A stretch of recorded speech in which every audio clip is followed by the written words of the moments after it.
benefits, I swear. Every place we dreamed about as kids, I'm taking flights to. Yeah, I swear. Would've been blind if I was born to see the future. It's bright there, it's bright. I was in the mirror practicing, trying to get my speech right. Like I want to thank my mama, also want to thank my supporters. Welcome to the Dreams in Motion podcast. I am your host, Curtis King Bradford. And today, man, I am super excited to sit down with another young brother that's very inspirational. I met him a while ago through my camera guy, Gio. Shouts out to Gio. And we had a nice conversation outside of the Katy Gardens here in Katy, Texas. And man, it inspired me so much because I love hearing people's testimonies. I love hearing people's stories. Once again, this is the Dreams in Motion podcast, and we want to have these conversations with people that are putting their dreams in motions, putting their visions in motions, and things of that nature, man, just to inspire others to do the same thing with their life. So I also want to take some time to shout out my sponsor. Shouts out to Mr. Whitener and the Whitener Group. They're always giving us advice on business credit. They're teaching people how to get their business funded so that you can make bigger moves with your businesses. So if you have any information or anything that you would like to learn about building your business credit, please click the link in the bio and connect with Mr. Whitener. But without further ado, I want to introduce the homie Marco and jump into this conversation. What up, Marco? What's up, sir? How are you doing? Hey, man, welcome to the show, man. Thank you. I appreciate you coming, man. I'm thankful, bro, because not a lot of times people are open enough to share their testimonies, share their visions, and just be vulnerable. You know what I'm saying? Especially on camera. So thank you again for joining the show and helping me, you achieve my vision with this particular thing here. Yeah. So I want to start out by, just talking to you, man, a little bit about your background. I heard a lot about the ministry that you have. I've heard a lot about what you're doing through the ministry, but my purpose is really to just get the deeper story, something that most time people don't like to share. So take me to the beginning, man. Like, how did you even get to ministry work? Yeah. So, growing up here in Houston, Texas, we grew up, his regular Hispanic family, parents working hard, trying to make a better living for their children. Mm-hmm. Myself, my brother, sister. They would party all week and go to Catholic church on Sunday. And so I went to school, would come home. Parents would be at work real late. And at a young age, I think I got really influenced by the hip-hop culture, by Houston culture. So, I'm 31 now, but when I was 12 years old, we were already into sipping codeine and going around smoking weed and hanging out with the homeboys in the street, and that was normal. And, I grew up listening to Zero and Trey and Bun B, UGK, Pokey, Big Hog, Screw. I wasn't into rappers outside of the city for any reason. A little bit of Bone Thugs and Harmony, a little bit of Tupac, but I was all about the city, and so I adopted that lifestyle, that culture. Late 90s, early 2000s, we was wearing tall tees. Yeah, I remember that. Pants. Yeah, same here. If you were from the north side, it was fades. If you was from the south side, if you was from the north side, you was braids, and south side, you was fades. So I had long hair, and we lived that. And I got really attracted to the money and the lifestyle that the people around me were living. I had some cousins that grew up in Aldine, Melroute. So when my parents were working hard to get us away from the city and coming out to Katy, West Houston, I spent a lot of time in my grandmother's house on the north side in Aldine, the Melroute. They call it the jail route. And that's where my cousins were at. So we hung out, and I learned a lot from them. Most of it wasn't good. But to us, it was normal. And so, fighting, running, and gunning in the streets was okay. And I just remember 14 years old, really being addicted, having an issue with drugs and alcohol. I got on probation at a young age, and they told me, "You're an alcoholic." And I was like, "Man, I'm a kid. How could I be an alcoholic?" So I got sent to go to like AA meetings and NA meetings and all these type of things, community service, and going through that routine.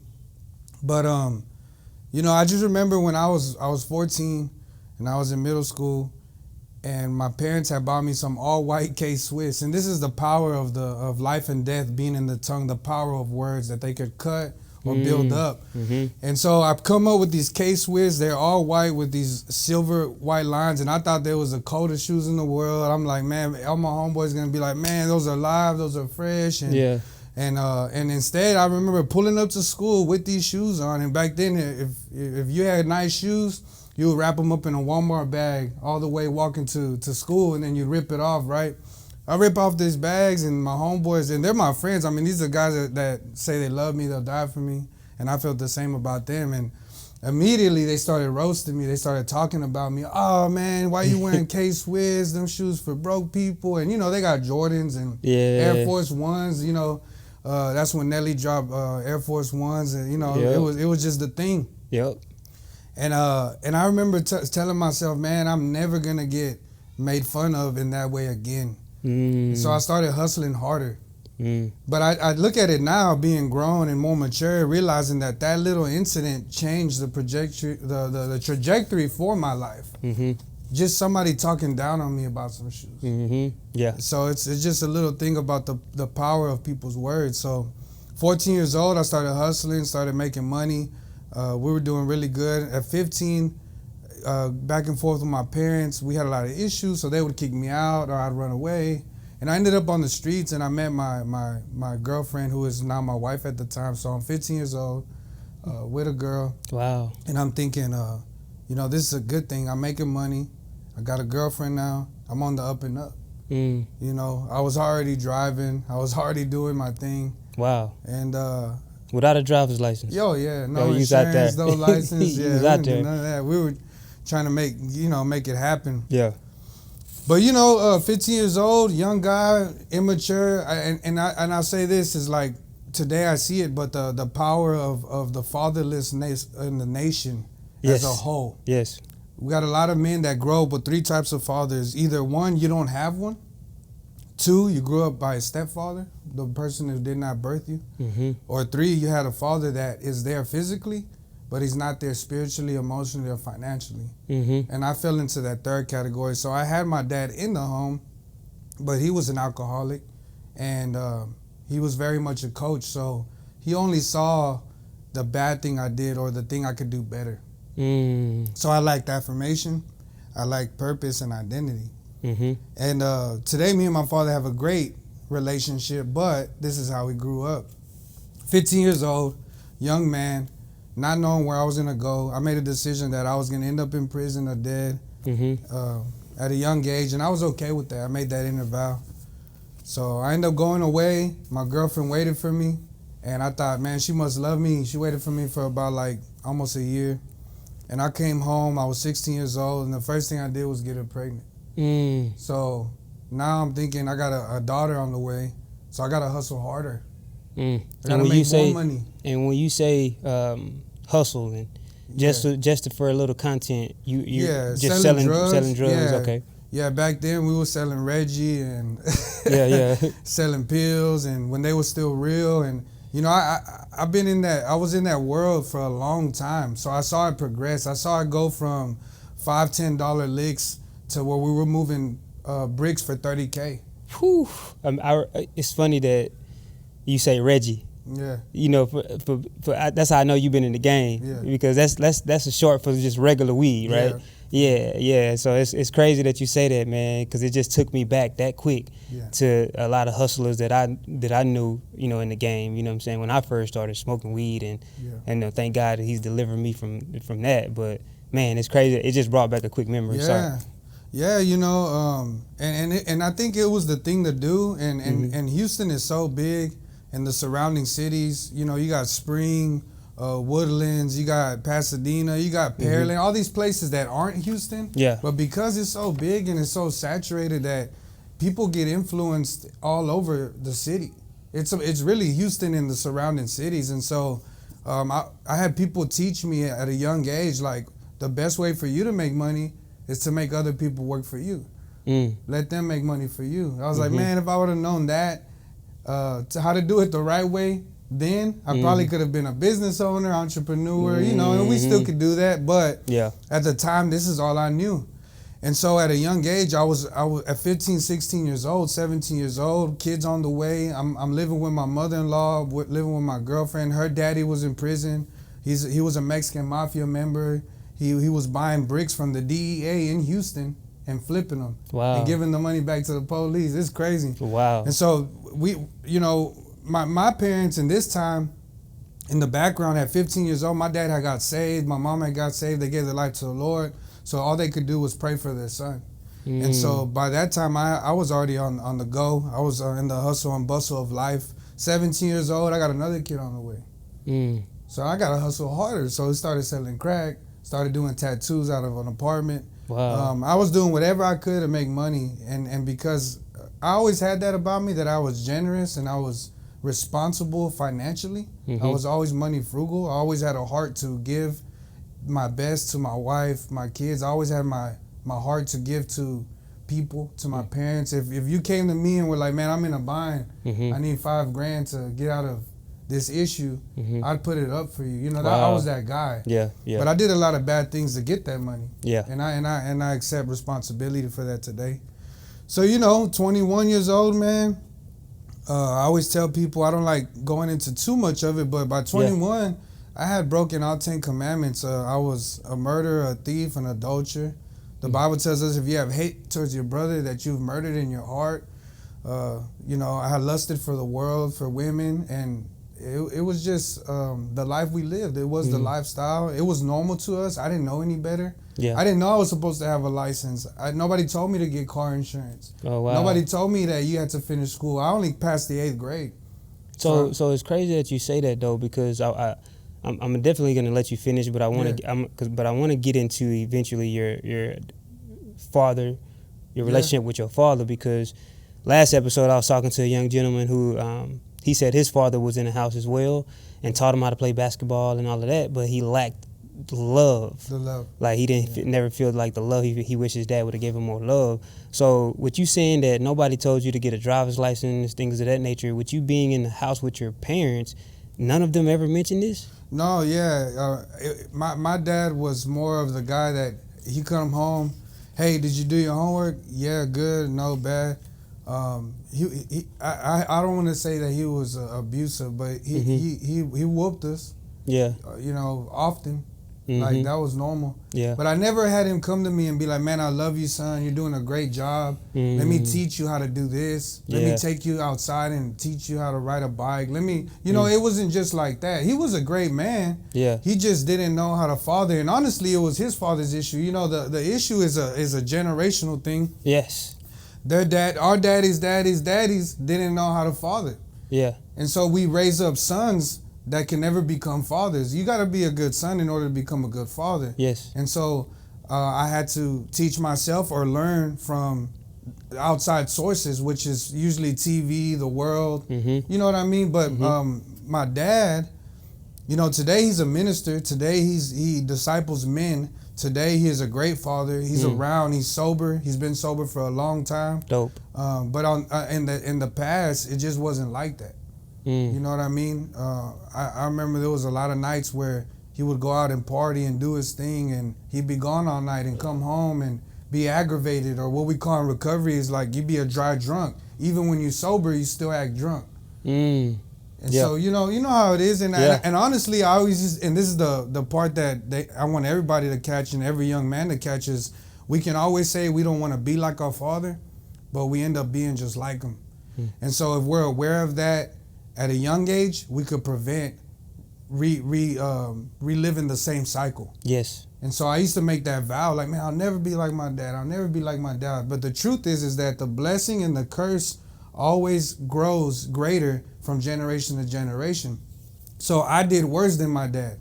I went deeper. Because Pastor Mike Todd said this, what's not transformed is transferred. Yeah, so it's like your dad's dad never transformed. Yeah. So he transferred that same energy to you. Yeah. And thank God that I can already tell you're transformed just because you're able to sit here and even talk like this. Right. So that's a beautiful thing, man. So yeah, keep going. Yeah, no, you're right. Somebody is different when there's no shame in telling the truth. Right. When you can talk about things, when you can go on the camera and say, man, you know what? I was a young kid that was abused. Yeah, I was running in the streets. Yeah, I carried guns. Yeah, I hurt people. Yeah, I did some bad things. Mm-hmm. But I beat that. I've overcame that. That's not who I am anymore. So I could talk about it and glorify God for what he's done in my life. Mm-hmm. So my dad's the same way. You see my dad and you're like, man, I could never imagine he's the guy that you're telling me. Well, that's how you know someone's transformed.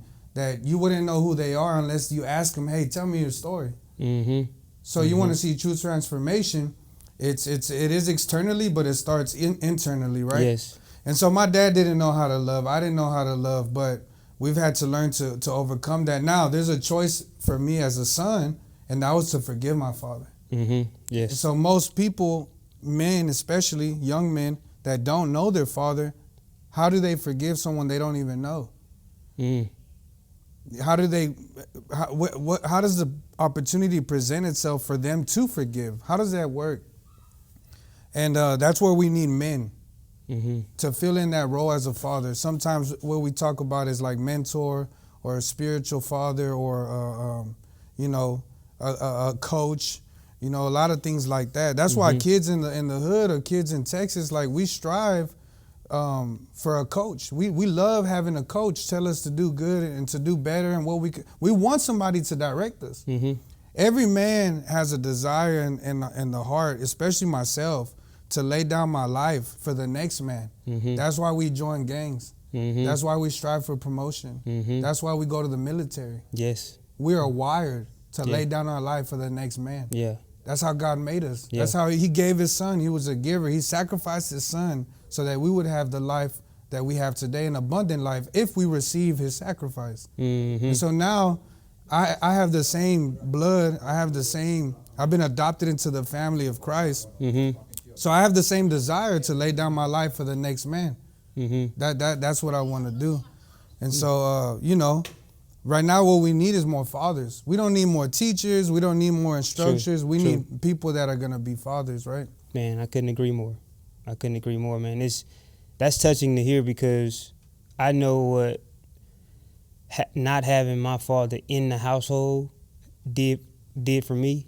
It opened up a lot of insecurities, you know what I'm saying? And I know that I was created by God to lead, but I needed to be up under some sort of leadership to help me hone those natural abilities to lead, right? For sure. And my ability to lead led me also down a route full of, trauma and sin and, confusion. And like I said earlier, insecurities, that was one of my biggest ones because I never felt enough, like good enough. Yes. And it's like I never had the affirmation that I wanted to as a young boy.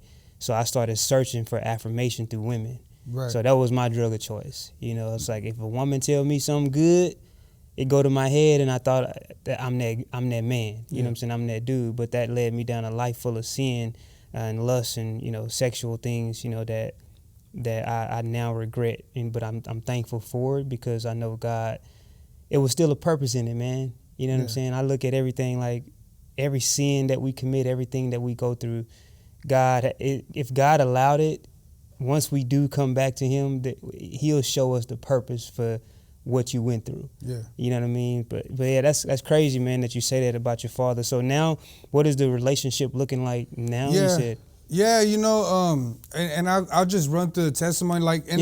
We share, I love sharing it. I don't ever want to glorify it because it's not who I am no more. But, I've been in a lot of car accidents. I've been in shootings back and forth. Mm-hmm. I've been fighting cases for my life. I've had to go through a lot. And I just remember, my parents praying for me in the background, the church backing them up. And God would always send like people here and there, even when I was in the world, and give you that hint of like, hey, look, bro, you don't got to live like this no more. Hey, look, I know I love you. When people would say I love you, you get upset. Why is that? having affairs and being with other women, like you were sharing, when my wife was good and she was home. And so I did the same thing my dad did, but in a worse way, because my idea of being a good father was providing financially. And so as long as I was buying them J's, Gucci this, Louis that, as long as they had food or jewelry, you know, then I was doing my job. And instead, I was abandoning them. And so my kids grew up and had a little resentment towards me. But from, 12 years old to 26 years old, I lived a life of addiction. I was hustling. I was doing my thing. My wife, I had treated her bad. I was very vulgar. I was very emotionally aggressive. I was just that guy. I always tell people, if you ever met somebody and you think that like he's hard to deal with, or if you know someone who's hard to deal with, well, that's me. I'm the guy that's really hard to deal with. I was very antisocial. If it wasn't about money or women or drugs, I didn't want to talk about it. And some people may not understand that, and that's okay. Praise God that you don't have to live that way or you didn't grow up that way, but that's who I was. And then 26 years old, man, my wife was gone. She left me. We had been together 15 years or so, 14 years. We had been separated over 14 times. She took the kids and left. My parents were like, don't come over no more. You're just too much to deal with. At that time, at 26 years old, you didn't want to invite me to your Christmas party.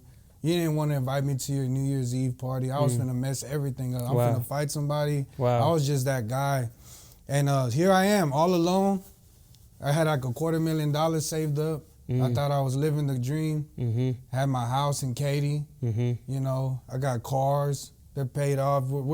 I'm flipping cars. We're doing, I'm breeding dogs. Like, I'm just like, everybody on the outside come up to me and be like, man, bro, like, praise God, like, you good, and da-da-da. Put me on, bro, and put me on. And everybody thought I was just that guy, and inside I was dead. And because this was before you accepted the Lord. Yeah. Okay. Yeah, 26 years old. This is 5 years ago. I'm 31 now. Just turned 31 in December. But inside I was dead. And by this time, I'm using, and I would be up for 5-6 days at a time.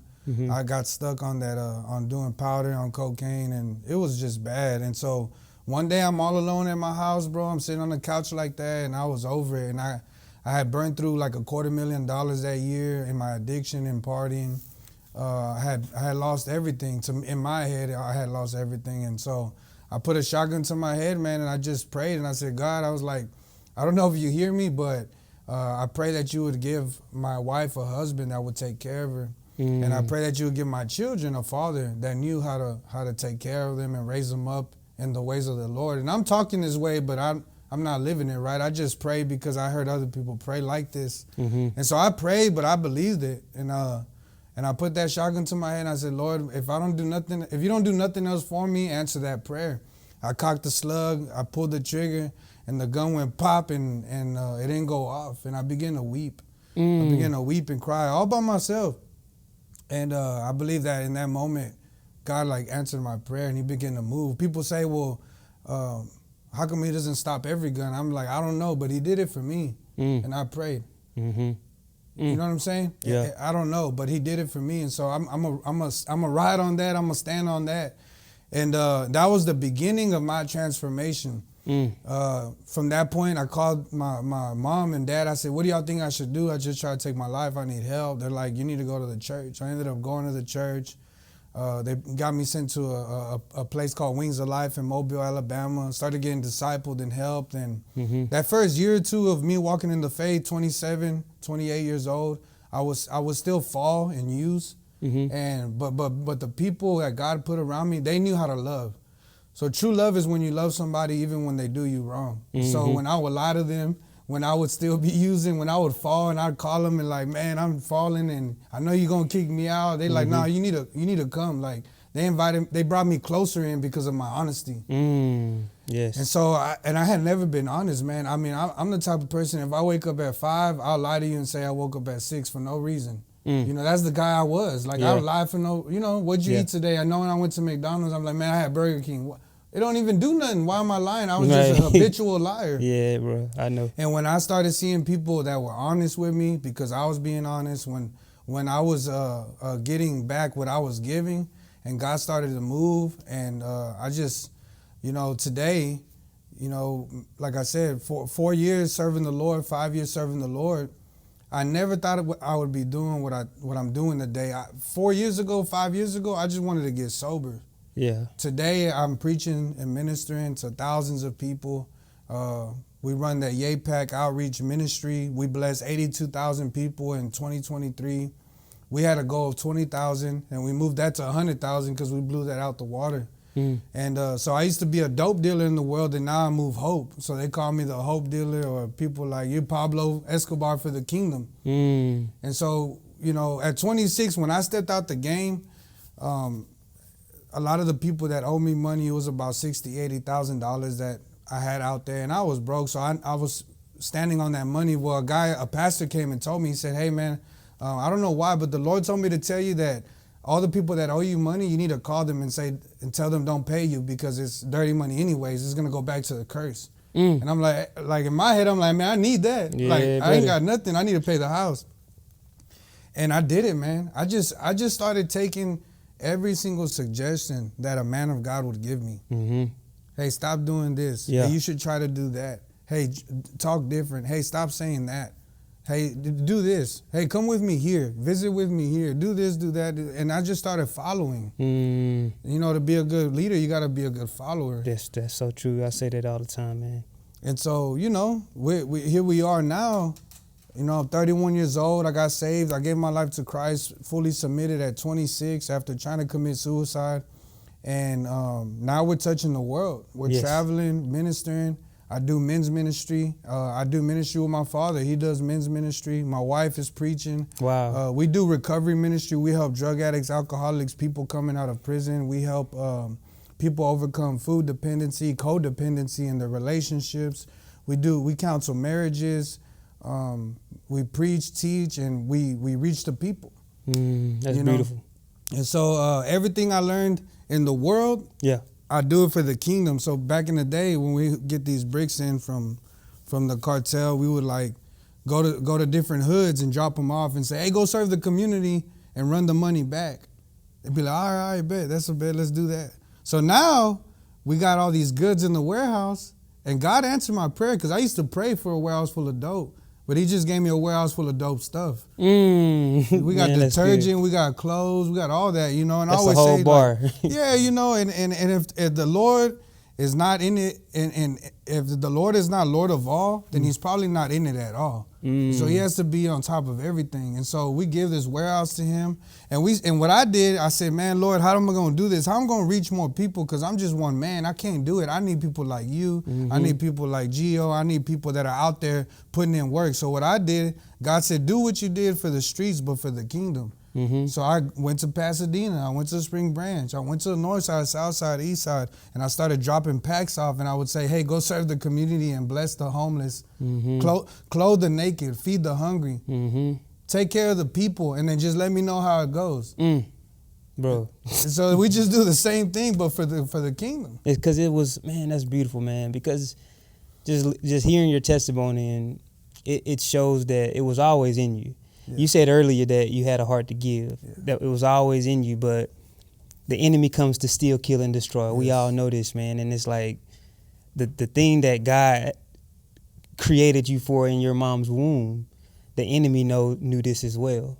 And so it's like your need for love, your need for money, or wanting to be the guy, the enemy knew this, and it's like he deterred you. And if I said that right, on a whole different route, you know what I'm saying? And it's like, but still, just for you to sit here today, bro, and share that, it shows me that God is gonna always get the glory out of everybody's story. And it's like, what is the outcome of what you're doing now without that struggle? Right? And so I can believe that you went through all of that, but I'm just grateful that I'm able to hear it, bro, because it's inspiring. You know what I'm saying? Because we all have a story. But what I also wanted to ask you, thank you again for sharing that. But what I also wanted to ask you is, in the time frame of you going through what you were going through and how you lost connection with your dad, like, what was the transitioning part of your dad accepting God, and how did that look like? Because you said he accepted God first. Yes. And you were still doing your thing. Yeah. Was he not trying to pull you? You know what I'm saying? Like, son, come to church with me. Yeah. So, I mean, just like on that part too, you said that God, like, the Lord makes us and he creates us with a purpose in our mother's womb. Right. So even when I was a baby, they told my mama that I had too much fluid in my head and that she should abort me. Wow. And so off rip, the enemy was trying to take me out. Yeah. And so then you got brothers like that are in the hood right now. You got people that are anywhere because everybody's going through something, right? Right. And they're being attacked. So the enemy is trying to pervert the young man, the young woman's purpose at a young age. Yeah. Because if God gets a hold of them and if they're able to grow and mature into what God has made them to be, it's always going to be impactful in a positive way. Yes. And so because the enemy knew that, that's why all those attacks and schemes and snares that I went through in my life were put there to take me out. Yes. And he was afraid. And so my dad, when I was 14, I was at this alternative school called OAC right here in Katy next to Powerhouse. And I got into a fight and they brought me into the office. They said, we're finna call the police. And look, this is how God is, and I'm glad we're coming back because it's going to go full circle. They call the police. As soon as they call the police, I run out to school. The closest thing I saw was this big old movie theater, and I said, okay, I'm going to go in here and hide. I run inside, and I look up, and I'm like, oh, snap, it's a church. So here I am, 14 years old, on the run from the laws, and I'm in a church hiding. Wow. And I'm looking out the window, and the cops are passing back and forth, and there's one guy, a pastor named Pastor Pete, Spanish pastor. He came up to me and said, hey, man, let me take you out to eat. We went to go eat. He's like, look, we got a lock-in this weekend. It starts tomorrow. If you ain't got nothing to do, stay here. I'm like, I ain't doing nothing now. I'll stay today. So I stayed that night, and then the next day. Stay where? Inside the church. I slept at the church. Wow. So I stayed for this lock-in because I'm trying to hide. I'm just really want somewhere to sleep and eat. Yeah. And so, man, this lock-in starts, and they start talking about mercy and grace, and I'm like, man, what is this dude talking about? Like, I don't know what's going on, because I grew up in a Catholic church. All we know is a kneel, stand up, raise your hands, kneel again. We call it Catholic calisthenics or whatever. So it's like, that's all I knew. So, man, they get to this last session. They said, maybe you've been here and you're not listening to what we're saying. Maybe you don't even understand what forgiveness is and mercy and grace. And I was like, man, I knew he was talking to me because I'm just there for 3 hots in a cot. I just want to sleep and eat, right? So he's like, but you want to know Jesus? Come on, walk to the front. And this is my first encounter with God. And I remember walking down the aisle. I was all the way in the back. And about halfway through, all of a sudden, I wake up on the ground. And I'm like convulsing and shaking, and it was like an exorcism. I was like, wow. So I woke up from that thing, like I was shaking and speaking in tongues and laughing hysterically. I knew 2 things when I got up from that exact moment.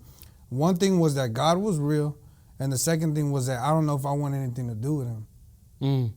Because I didn't know if that was like a witchcraft. I thought it was a cult. I don't know what happened. I'm like, I'm confused. I ain't never seen nothing like this. I ain't never felt nothing like this. Yeah.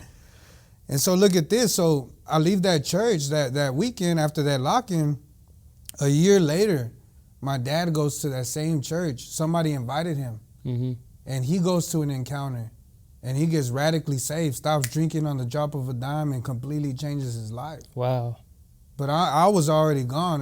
Like, to be honest with you, I was like, I don't even want nothing to do with that. And so when he came home and he was fired up for God, and he would try to preach to me and teach me, I had so much unforgiveness and resentment towards him because how he raised me that I couldn't receive it. I thought he was a hypocrite. I'm like, man, I know who you really are. You can't come here telling me you're a Christian. Like, I've seen you smoke, I've seen you drinking, I've seen you fighting, I've seen you beefing, you abuse me, you all these things. Like, how can you tell me that you're changed? Right.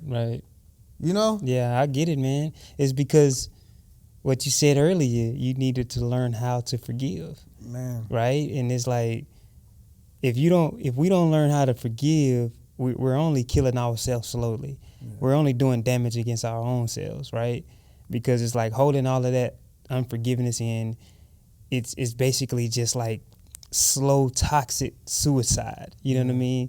Because you, like you said, you couldn't see the light that your dad was actually changing. Yes. That's why I keep going back to that relationship, man. Because that relationship is very important, because a man needs to see, like you said earlier, another man or another someone leading and teaching the word of God and showing you what a real man looks like. Yeah. You know, and for God to transform your dad's life, and he tried to, you know, hype it up and show you that, you know, and you didn't receive it yet. It shows like, bro, like you gotta put that wall down. You know what I mean? Yeah. And sometimes, you know, my dad told me years later, he's like, you know, my biggest prayer was, God, put somebody in his life that he'll receive from, because he ain't getting it from me. Yeah. You know, and it happened that, you know, along the way, you know, there was people that were intervening. But, you know, the thing that we're talking about, too, that's very important to understand is that father wound. What happens is that if we have, most men have a father wound. You know, 80% of young men end up in prison at a young age because there is no father in the home. 80% of rapists come from fatherless homes. 60% of dropouts come from fatherless homes. Yeah. You know, these statistics are astronomical, they're huge, and it's all an attack on the nuclear family, because the man is the head of the household. And so where there is no man, that's where you see a lot of dysfunction in the family, a lot of struggle, poverty, and that poverty mentality is passed down for generations because there's no man to say, hey, you can do it. Yeah. You can do it, and as a matter of fact, I'm gonna help you do it. Right. And so what I realized is that, you know, that we can get healed by forgiving, because the Bible tells us that forgiveness is if and then and measure to measure. If you forgive, then you'll be forgiven. And at the measure you forgive is the same measure you will be forgiven. Mm-hmm. So it's if and then, measure to measure. I like that. If nobody teaches us how to forgive, then we can't receive anything. Right. Right. You know, and so like once I started receiving from different people and them telling me, man, you know what, your dad, he may have not been there all the time. He may have made some mistakes, but he's there now. Mm-hmm. And for the next guy that maybe his dad is dead or in prison or whatever, if you pray and ask God, Lord, I need a man in my life that will help me, he will send somebody. Most of the time, a lot of the stuff we don't have is because we don't ask. And for men, we're prideful. Because we ain't have no dad, we're like, I don't need nobody. Mm-hmm. But if you want to break that, the first step is to go to a man that has something you want and say, hey, I need you to help me. Mm-hmm. Yeah. When you humble yourself, you're in a place to receive, you know, and it's hard. Mm-hmm. But, you know, God's doing a thing, man. I mean, right now, our biggest thing for myself, I guess, and for the church that I attend, what we minister is, you know, turning the hearts of the fathers to the children and the hearts of the children to the father. Mm-hmm. We can forgive, we can receive freedom, we can start growing up and maturing, but a lot of us struggle with an orphan spirit. Mm-hmm. And if I'm honest with you, I still deal with that. So sometimes I have a lot of selfish ambition. Mm-hmm. Sometimes I want people to come tell me, hey, you're doing a great job. Mm-hmm. And when I don't receive that, it bothers me. Mm-hmm. Yeah. And so what I've learned to do is that I've had to love myself in order to love people. Mm. And God has given me the ability not just to forgive everybody else, but to forgive myself so I could love myself. Yeah, bro, you cooking. Yeah, I'm more upset with myself because of all the mistakes I made and the opportunities I didn't hit that I can't even move forward. Yeah. And so a man that always looks to his past will never have a future. Mm-hmm. And so a lot of my issues come from me, Marco, focusing on his past. You know, now that I'm saved and I have God in my life, the devil, I always tell people, the devil don't ever make me sin. A beautiful woman could walk by and a guy can pass me a joint or whatever you want to say, whatever sin you can think of. Mm-hmm. It's always my decision to accept that and to partake in that thing. Yes. God has given me the ability to say no. Mm-hmm. So every time Marco sins now, it's because Marco likes sinning. Yeah. It ain't the devil. Preach, man. They too many people, you know, growing up in a church. My mom's a preacher. So I grew up in a church playing drums and keyboards since I was like 8 years old. And I always heard people say, or pastors say, we give the devil too much credit. Yes. You know what I'm saying? A lot of this stuff just be our own will. We really want to, I heard a man say, we just admit it, you like to sin. You know, there are some sins that you just like and enjoy, you know what I'm saying? So hone up to that, you know, accept that and deal with yourself. And it's hard for us to look in the mirror sometimes, man. I'm right there with you. Like, it's some things in my life now that I'm just now, and I'm 41.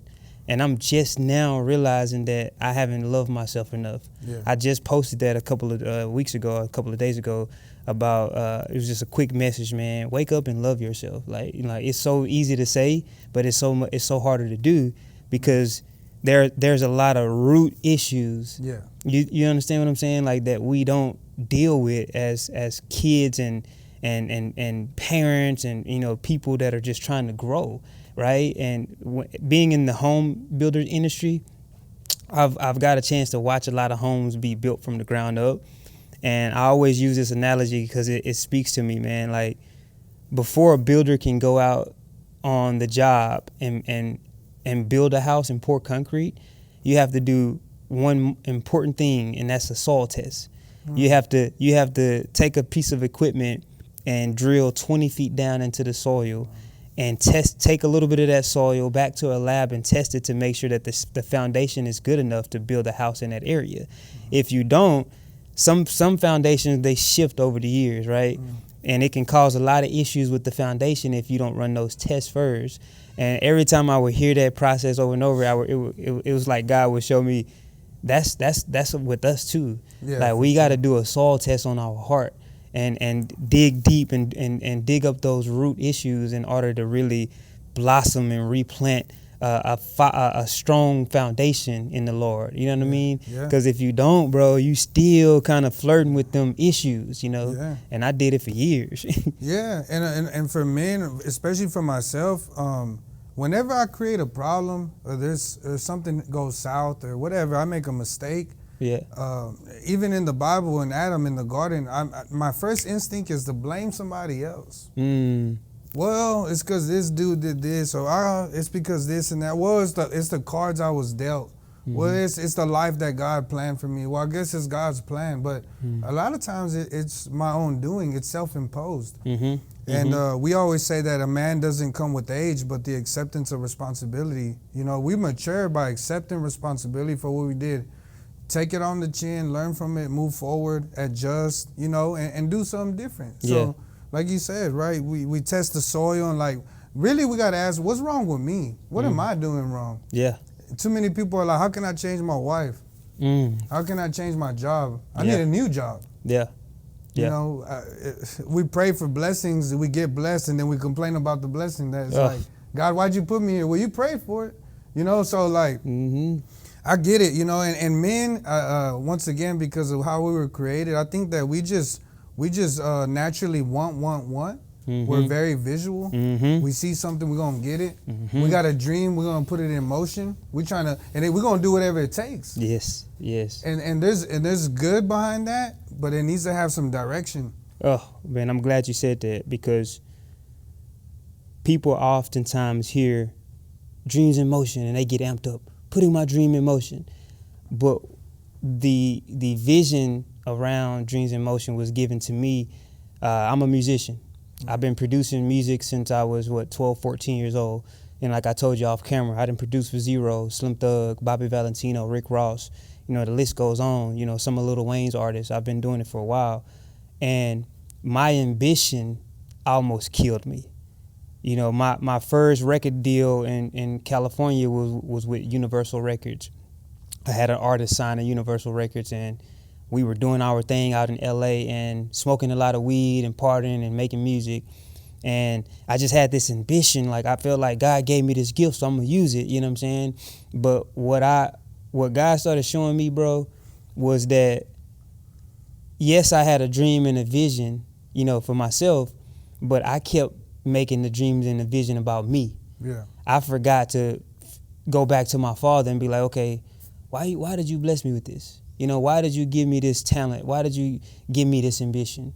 And I feel like oftentimes we'll all take a gift or a dream, and we'll run with it so fast that we forget to go to the huddle with the Creator, right? Because we haven't been taught to, you know what I'm saying? Like, we've been taught through social media and all of these different platforms to hustle, grind, build your dream face. But what I'm trying to get people to understand through this podcast is that, yes, chase your dream, but let's also sit down and redefine what that looks like by a relationship with God.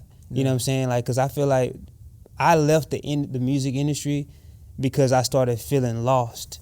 You dig what I'm saying? Like, and I was getting everything that I said I wanted. I wanted a placement. I wanted to work with big artists. You know what I'm saying? I wanted to be in these big studios, and I got it. But yet, just like you said in your testimony, you got all that money. You had $250,000 saved up, but yet you found yourself wanting to commit suicide. Yeah. And you got to ask yourself, like, how can you have all this money? And I look at my mom, and I know I still want my mom to have a big house. I still want her to have some of the things that she don't have today. But my mom's faith in her, the smile that be on her face when I see her and the love that she has, you know, it's because she has a true relationship with God, not material things. Yeah. But I was searching for the material things, the big placements, the money, but yet I was in LA still feeling empty. Yeah. But it wasn't until I came back home and sleeping on my mom's couch again, and God showed me, like, now it's time, son, to come back to me and talk to me. And let me show you why I gave you that gift of music. Because I allowed you to get ahead of me. You know, I allowed you to bump your head and, you know, do all of these things. But to show you that what I gifted you with was always bigger than what you thought, right? And I feel like it's just like a kid, man. We'll give a kid a gift. They open it up. They excited about that gift, and they fit run off and go play with it. But I guarantee you, they never thought about the purpose behind that gift, right? And I think that's what I'm trying to convey with my audience, man. There is a purpose behind that dream that God gave you. Yeah. And if you don't tread lightly and don't get ahead of Him, He'll show you. God, the Spirit, will show you why I gifted you with that thing. Like, you got a gift inside of you. I can see it. You know, like, God been had His hands on you, right? But now that you're in relationship with God, look at what you're doing through the ministry work, right? And it's like, so that's my whole vision, man. So I feel like too many of us, we chase a dream without having a real relationship with the Spirit of God. You know what I'm saying? And I think that that's something that's missing. Yeah. You know? And more importantly, like, especially like for young folk, like, I wish I would have allowed men that had something going on in my life at a younger age to learn more and to progress. Because even in the Bible, like, you know, Jesus had God, Joshua had Moses, you know, you had Paul and Timothy and Titus, and it was a bunch of relationships of fathers and sons, and none of them were blood related, but they were related through the Spirit of God. Come on, man. The Spirit that He's given everybody. Yes. That's why we call each other brother. Yeah. That's why we see the women at church, we call them sister. Right. That's why we talk the way we talk, because naturally there's something in us that God grafted us into a diverse culture and kingdom lifestyle, right? Yes. But dreams in motion, you know, it starts with a dream. You can't even have motion until you got the dream. And how can we encourage young men to have a dream? Because most of them don't even know what a dream is. Where do we start? Like a blueprint or an architect or the soil, right? How do I even know where to put the wall if I don't know, you know, what's the purpose of the wall? And so I like that, talking about the purpose, because when you operate in passion, that passion can burn out. But when you operate in your purpose, the purpose never changes. Come on, man. You know? Yes. So I think when you find a kid's purpose, you know, like, I'll be honest with you, for me, I've kind of chalked it up to this thing of, like, I may not have the money I made when I was in the world, but I have an opportunity to leave a foundation for my children, which past generations in my family have not done that. Yeah, so I'll be the first. That's big. And so we hear that a lot. People say that a lot, but not many people are really doing it. Right. And so, you know, Instagram, YouTube, Facebook, it's a highlight reel. A lot of these people are putting on a show. They're wearing fake jewelry, wearing moissanite crystals, and they're not even real diamonds, but it looked, and all this stuff gets real, you know, visual. Like I said, men are visual. Yeah. So then we compare ourselves, we become envious, we become jealous, and instead of progressing to do better, we become stagnant. We say, man, I'm not even going to try. Mm-hmm.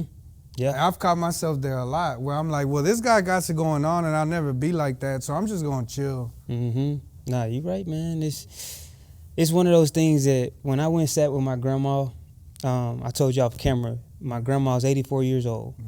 She's been playing the piano, man, and working in the church and, you know, using her gift of music since she was 6 years old.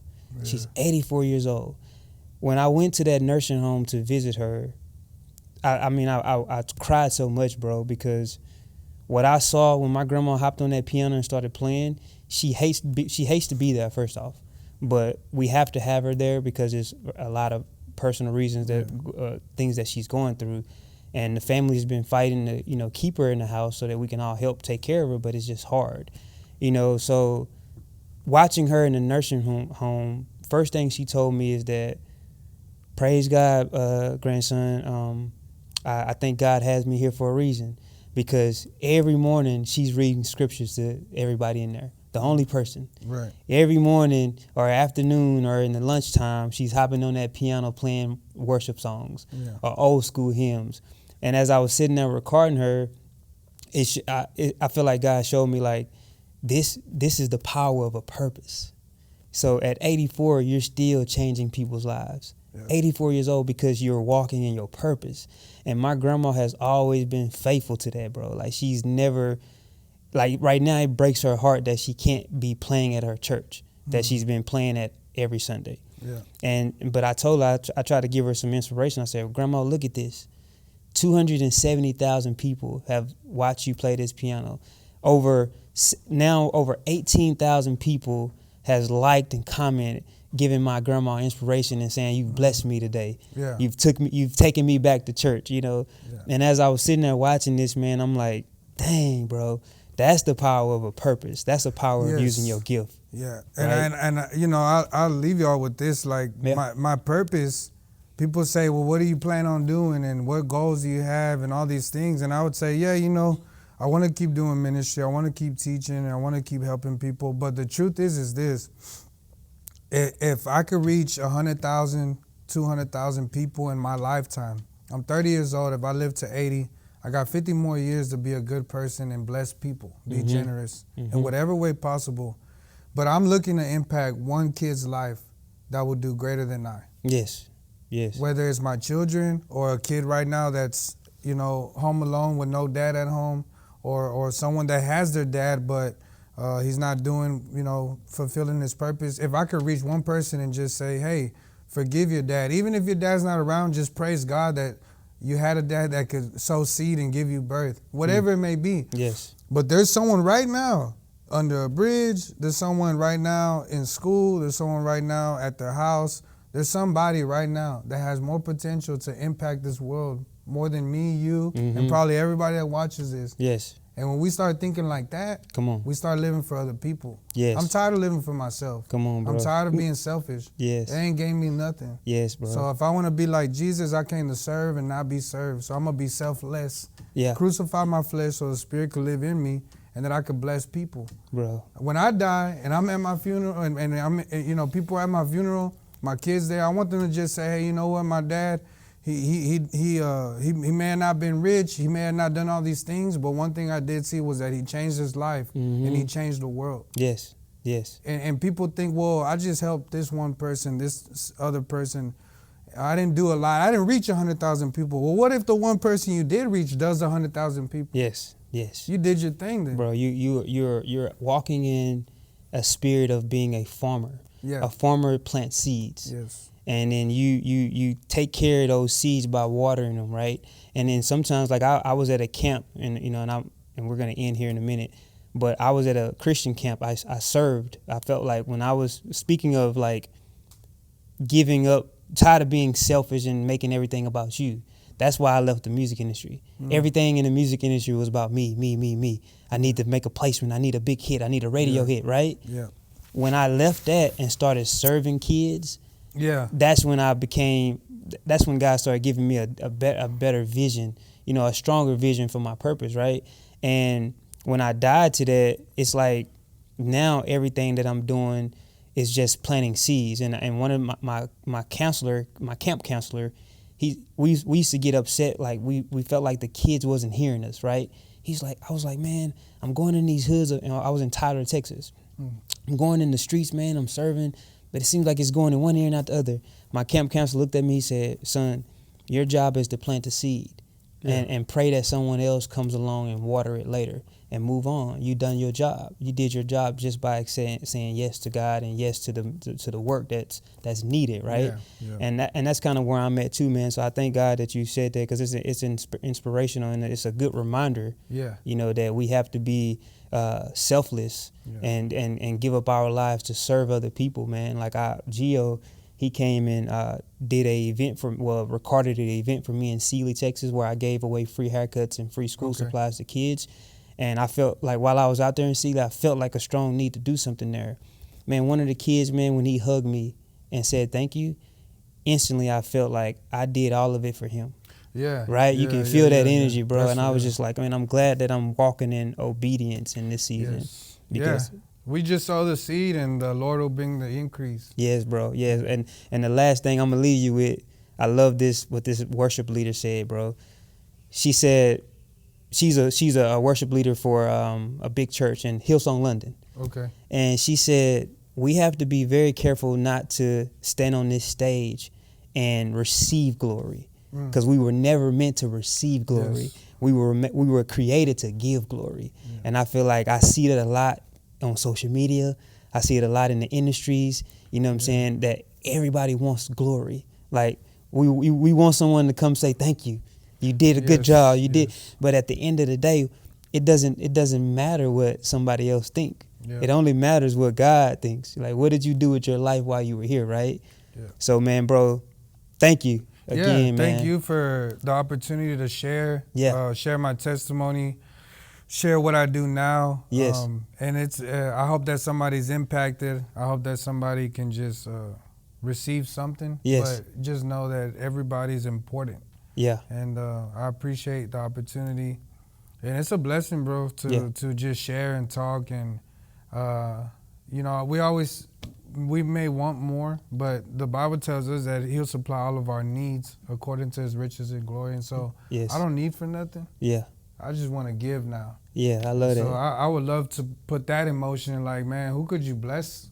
Who could you take care of? Who can you help out? Because that's what changes people's lives. Taking from them don't change it. If it does, it's in a negative way. Bro, I'm going to take you up on that. Yeah. Because back in my hometown, Cleveland, Texas, man, we have a lot of Hispanics now out there. We just did an outreach over there. Really? Yes. See? I seen people over there. I want to do a men's group out there. Yes. Like we're just a weekend where we just pour into men. Yeah. And it's needed in that area so much, man. That's where I grew up, man. But again, bro, I'm going to reach out to you. We're going to connect more. Been there, but I'm not. Mama kept praying, she stayed on her knees. She told me put faith in the Lord. Cause I am a king, the son of a king. I'm blessed by the grace of the Lord. Yeah, I'm holy, holy, holy, holy. I'm God's son, got me feeling holy, holy, son of God, holy, holy. I came from the country, the bottom, they don't know.